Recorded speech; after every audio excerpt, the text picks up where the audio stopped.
Now that I'm finally back from ignoring all the people that cared about my comic book reviews, I can get back to doing what I love, reviewing comics. I haven't been gone that long. I'm sure I haven't missed that much. Oh.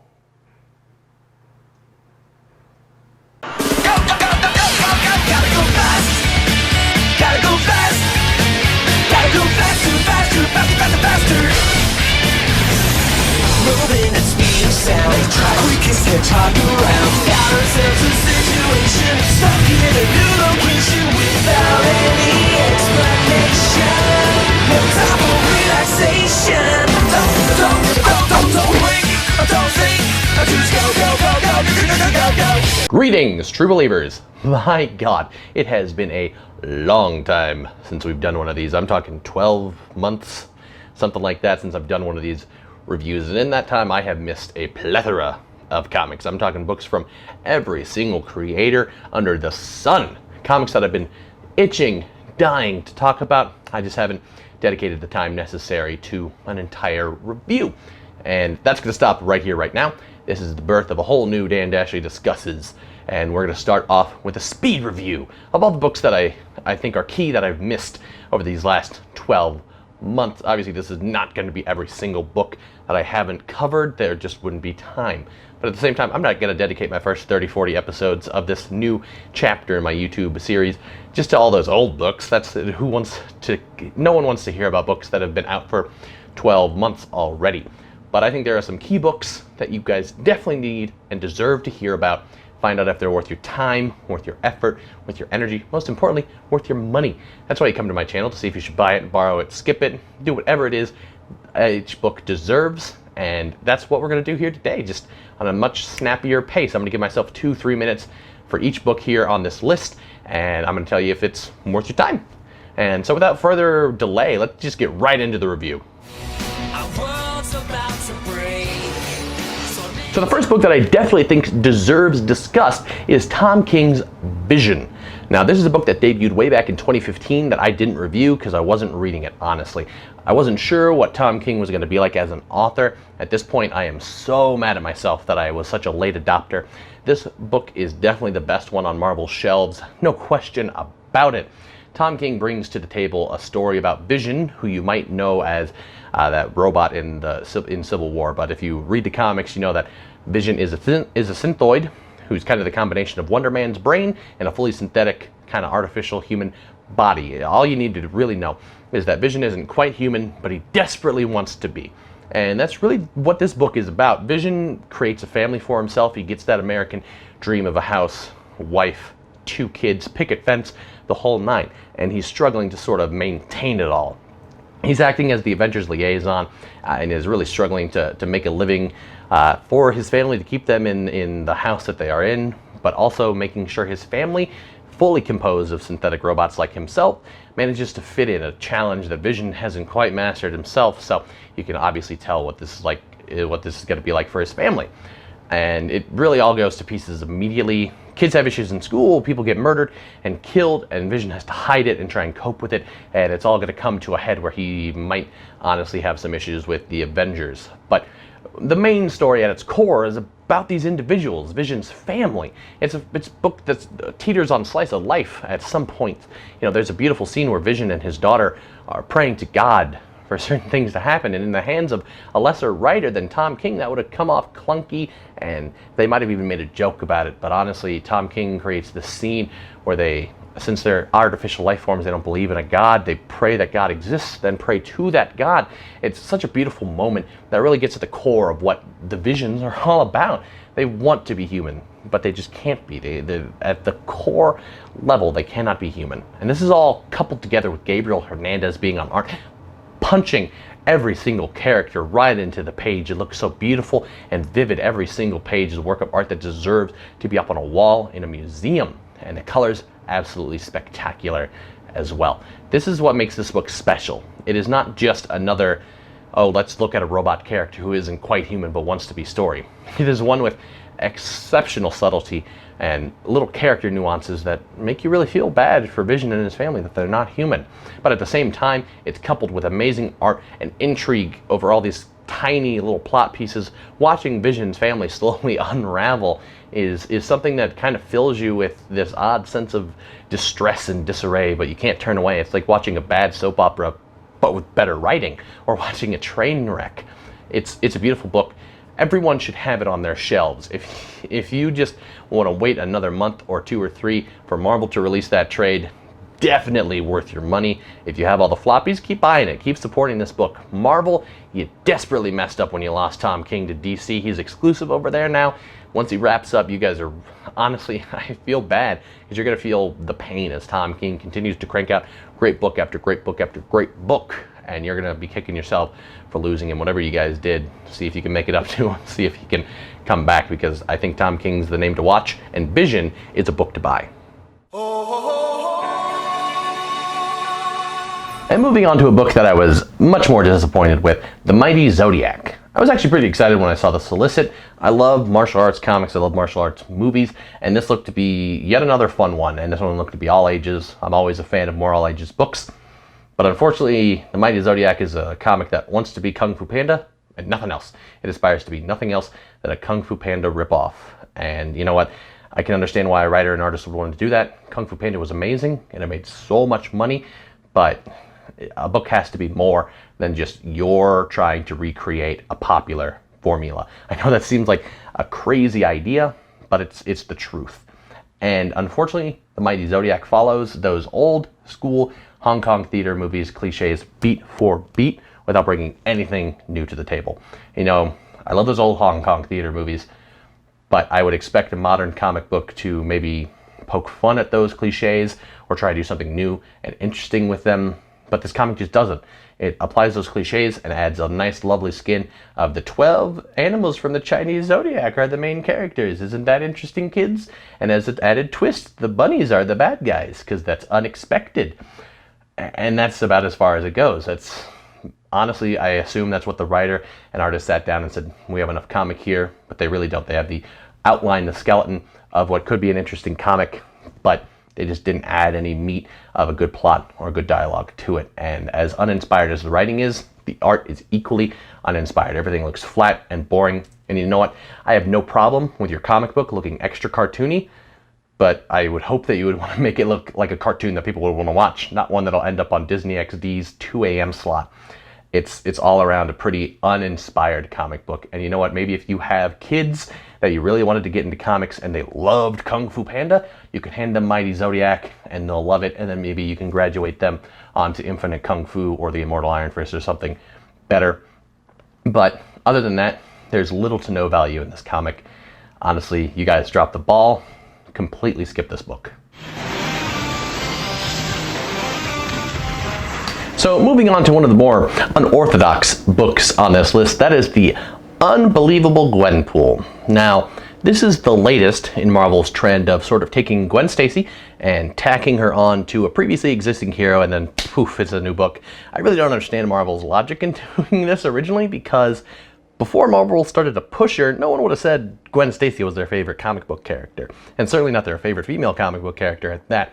So I really don't understand where Marvel's coming from and all these Gwen titles. I personally kind of think that it is Marvel taking the laziest approach possible to creating new female characters. Obviously, the world that we live in now, people want more female characters, and I am all for that. But Marvel has sort of started to take this approach of just slap a Gwen on the front of a character's name, and we'll rewrite the book a little, and poof, that's a new female character. Which, while technically that is a valid strategy, and it seems to be selling books, it is so very lazy, and it is kind of a cop-out, if you ask me. But moving on to the book itself, this is a book that I guess is best described as wishy-washy. You know, the staff has changed a few times, and because of that, the book kind of suffers. You know, sometimes this book will be written in such a way that it makes fun of the exact right parts of the Marvel Universe, exactly where they need to be. Gwen will be an interesting character, but that's only sometimes. And occasionally, Gurihiru, a phenomenal Japanese art team, is on this book, and they are pumping out some of the best art that Marvel has seen in a long time. But that's only sometimes, because they're not on the book all the time. This makes the book very hard to recommend, because, I mean, it gets to a point where you want a consistency with the book. You want characters to be written a certain way, and they just art, and you want the art to present itself in a way that you can go from issue to issue and understand what the art is and where it's coming from. Unfortunately, Marvel seems kind of unsure with what they want to do with Gwenpool and the staff on the book, and that makes it very, very hard to recommend. If Marvel can take the time, shore up what they want to do, who they want to do it, and really make a phenomenal book that's not exactly the worst for all ages, it's kind of a fun book for anyone to read, I would definitely give Gwenpool the recommendation. But as it stands right now, I would say read the issues that Guru is on. But other than that, I can't really recommend this book completely until they get their feet under them. And, you know, it's only a few issues in, 5, 6, or 7 or something like that. But in the meantime, I would borrow this book or read it online. I would not kerplunk my money down and give Marvel my money for this book as it stands.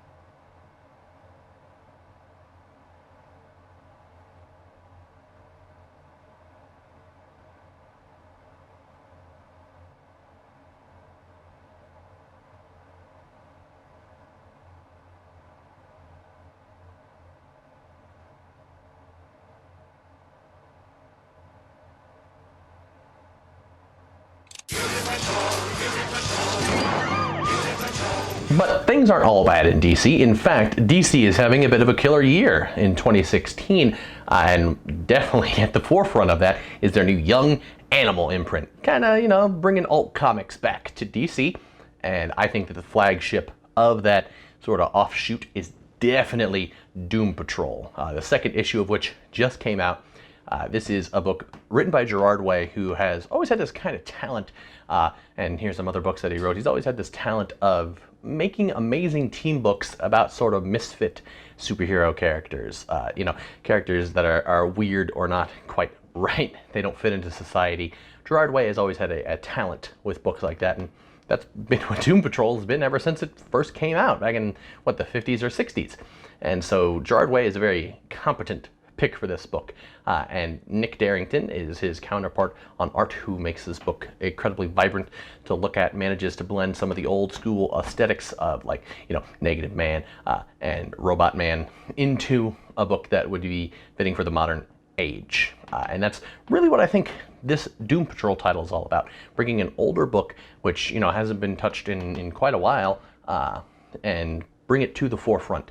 Our main character is a fun, plucky ambulance driver who has the weirdest shit happen to her, as is typical of a Doom Patrol book, and she is sort of inadvertently assembling the Doom Patrol, which is kind of interesting to see where it goes. She's even got a counterpart who sort of just showed up and was like, hey, I'm your roommate now, and you're just kind of, as the reader, going, sure, why not? And that's really what this book is at its core, is a lot of you, the reader, saying, sure, that happened. And that's, I don't think, a bad thing. It's certainly a different approach to a book like this, which could have been a very generic team superhero book. But I think it's important that one remembers what the Doom Patrol is at its core. And that's not just an X-Men ripoff. That is a group of freaks coming together to save the world, which sounds exactly like the X-Men. And they were released at roughly the same time, but I promise you, they are not that similar aside from that core element. The book is not perfect. I don't understand this falafel metaphor that Gerard Way threw at us at the first issue, if that was even a metaphor or was just him being weird. But I don't understand some of the things that are going on in this book, and so far it's a little slower than I would have liked, but it's definitely being written for the long haul. This first arc, I imagine, will be 5-10 issues easy, and it'll all just be assembling the team. But that's interesting enough in and of itself. Gerard, if you're watching, super bonus points if you put Beast Boy back on the Doom Patrol. I'll love you forever, man. You'll be my favorite comic book author at that point.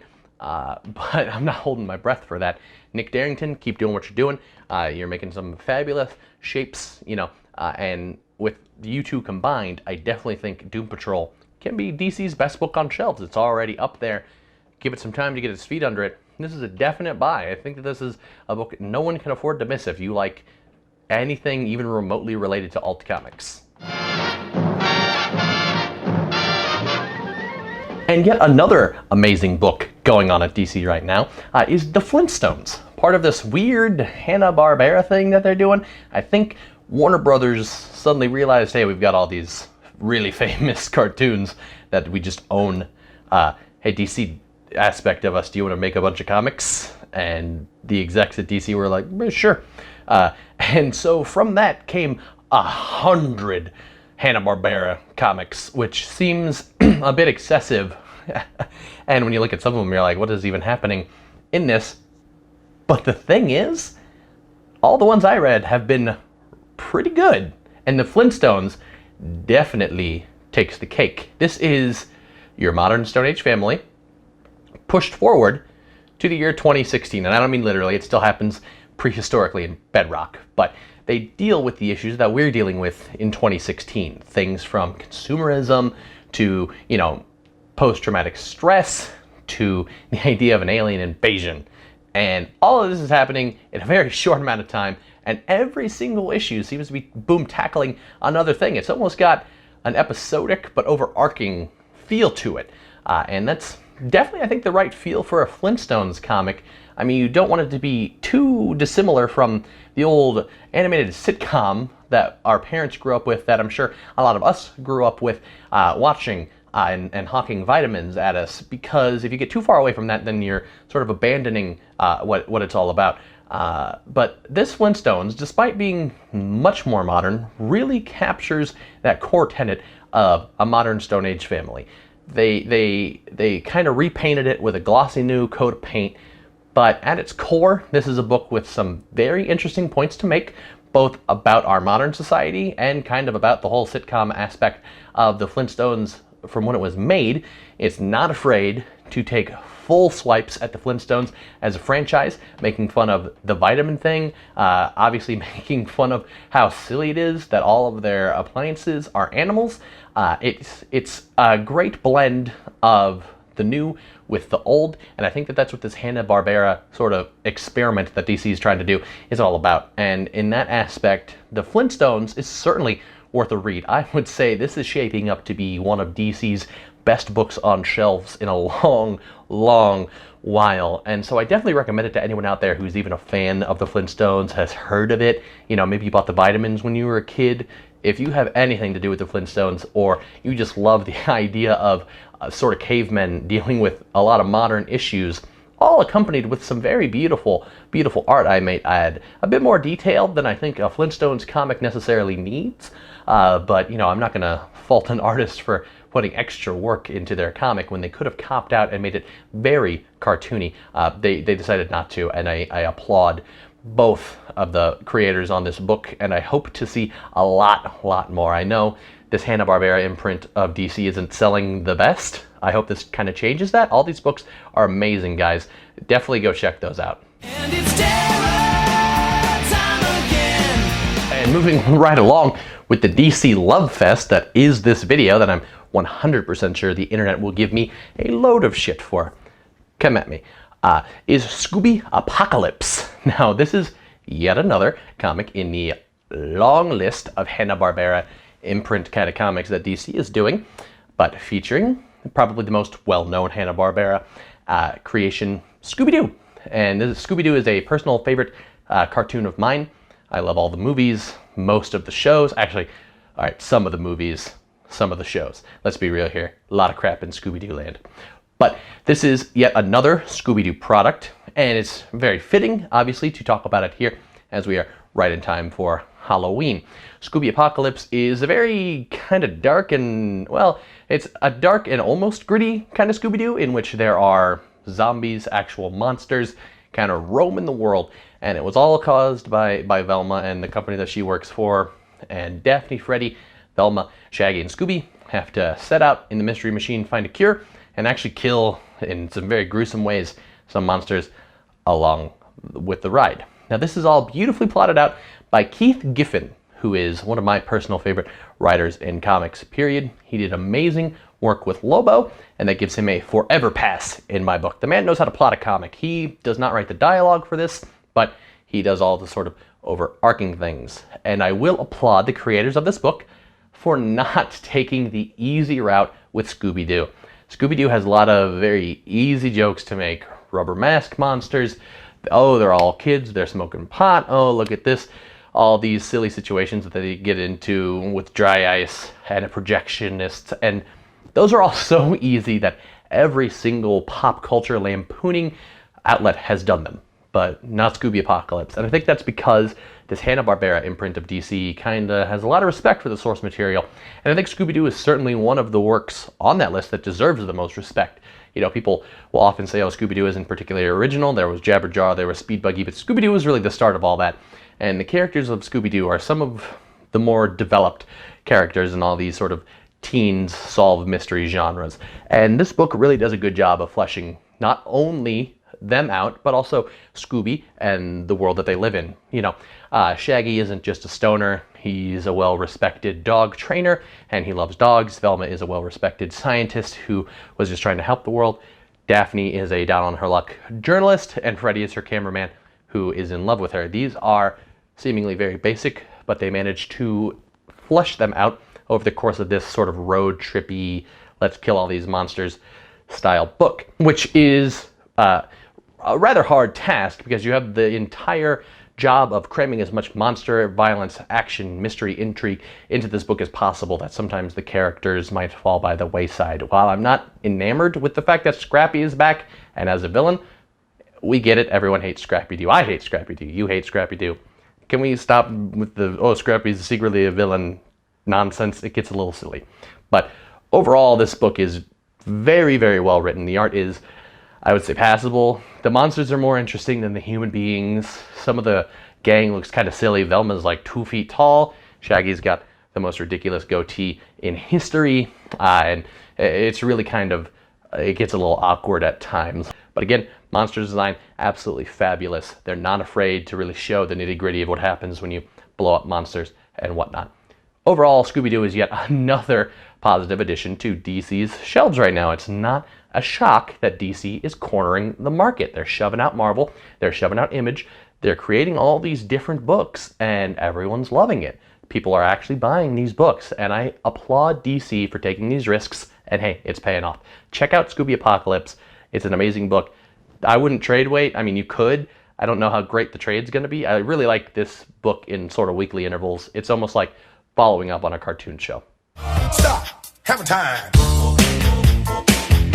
So moving away from all the DC love, because I could go on and on about some of the books that DC has on shelves right now, we're going to move on to Jeff Lemire, his latest book, Black Hammer. Now, Jeff Lemire, 100% one of my all-time favorite comic book creators and just an all-around nice guy. He's sort of coming to the table with a book about superheroes from a different dimension being shunted down to Earth, and not just Earth, podunk small town Earth, where they're like farmers and they're trying to sort of just live this completely meaningless existence, to most of them having come from a world in which they are heroes and do all these outlandishly amazing things, down to a more grounded existence, which this is something that Lemire really likes to write about. He always loves writing about small towns like this. I think Essex County, I think Sweet Tooth, and this is his wheelhouse since he grew up in a small town as well. And watching these characters, this varied cast of characters, you know, you've got a depressed 9-year-old who's actually a 55-year-old trapped in a 9-year-old's body. She's disappointed with the way things are going. You've got Barbalian, who's a homosexual John Jones kind of stand-in. His name is Mark Marks with a Z. I saw what you did there, Lemire. Very clever. And he's sort of trying to deal with all that same thing. You know, he was a bit of a freak in their own world, and now he's on this world, and he's exceptionally a freak. They've got a robot who's just trying to get him home, sort of their leader who's phasing in and out of existence, and then there's Abe, who's just trying to keep the family together. They also have a very estranged magic user who's kind of on the outskirts of even their own misfit family. So we've got all these characters constantly at odds, not just with themselves, with the world around them, with one of the characters wanting to stay in this world and the rest of them thinking nothing but escaping this hell-like purgatory that they are thrown into. Creates a very dynamic character situation here, and Lemire is always very skilled at that. And possibly the other best part about this is the art. Dean Armstrong, I think I'm pronouncing his name horribly wrong. He's coming up to the plate with almost like Kirby-esque interpretations of these old school heroes, old school comic look. Now, normally if Lemire's on a book writing, I want him doing the art, but not in this case. I don't think Lemire could pull the shapes, pull the Kirby-like love that they're pulling into this comic. Most importantly, Dave Stewart is on the colors, and he is the normal colorist for Mike Mignola's work. He does all of Hellboy's stuff, and let me tell you, that guy knows how to pack in color like nobody's business.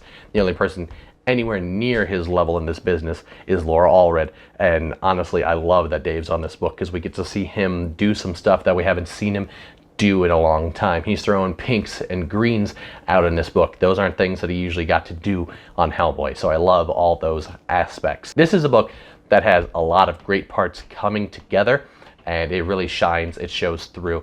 It's kind of slow. Lemire's obviously writing for the trade. Every character gets their introduction issue where we go through all their issues as individuals, and that's fine, but for some people it makes for slow, floppy book reading. So what I'm going to say is maybe just keep up with this online for now. Definitely buy the trade because this is a book that deserves it. And the last book that I really wanted to mention to you guys is Brian Lee O'Malley's latest book.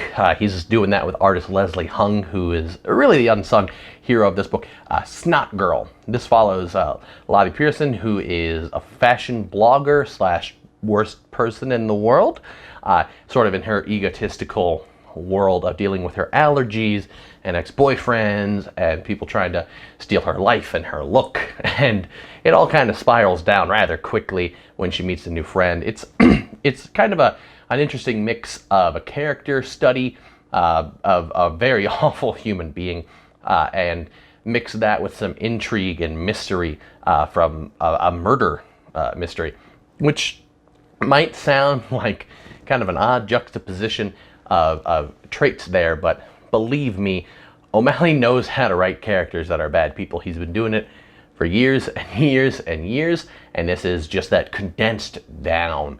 Lottie Pearson doesn't have any redeeming character traits to her. Honestly, neither do her friends, neither do a lot of people in this comic and in her life. This is, I think, Brian Lee O'Malley taking writing a bad person to an art form, to it's like a pure single drop of awful, awful people, which I love. It's very fun to read a comic about someone who is just unabashedly awful and who maybe doesn't even know it, because there are people like that in real life, and none of us are perfect, and it's an interesting sort of glance at a character like that. And Leslie Hung does not pull any punches with the artwork. I can't emphasize that enough, how beautiful the world she is crafting is. Sometimes there are very minimal backgrounds which always bring the characters that we want to focus on to the forefront. It's a technique that's kind of gone out of style with some people. I always appreciate it. It's not lazy, it's just very laser focused. And we've got some very detailed situations that do happen though with some of these characters, and honestly, and this is going to sound weird, some very beautiful renditions of like snot and allergies and things like that. Ugly things being portrayed very well is a hard thing to do as an artist, and Leslie Hung, you nailed it. In fact, I love Snot Girl so much. It's one of my favorite books on shelves right now. I think I'm going to do maybe a little bit longer review of Snot Girl. I'm not really doing it to justice in this speed review. All I'm going to say is Snot Girl is on shelves. Brian Lee O'Malley, Leslie Hung, definitely buy it. And if you're not going to buy the floppies, for sure buy the trade, because I think this will read an amazing trade book. It'll be great in trade format. And really that's all the time we have for right now. I'm kind of shocked with how many comics we were able to just boom, boom, boom, boom, boom, slam through. Hopefully that kind of redeems the fact that I've been gone for a year. If you guys, don't like that and, feel like it's not a fair reconciliation of the fact that I haven't been here, Too bad, you know, it's my show. I get to do whatever I want. Make sure to like, comment, subscribe. That's how we really get to do more of these. If there's a comic that you want me to talk about, leave it right in the comments below. I'm sure I'll get to it at some point. If you disagree with me on any of this stuff, you think some books are worse than I mentioned, some books are better. If you really like the Mighty Zodiac and you think I'm just an asshole, feel free to leave a comment and we can have it out like normal YouTubers. But until next time, I will see you later, true believers.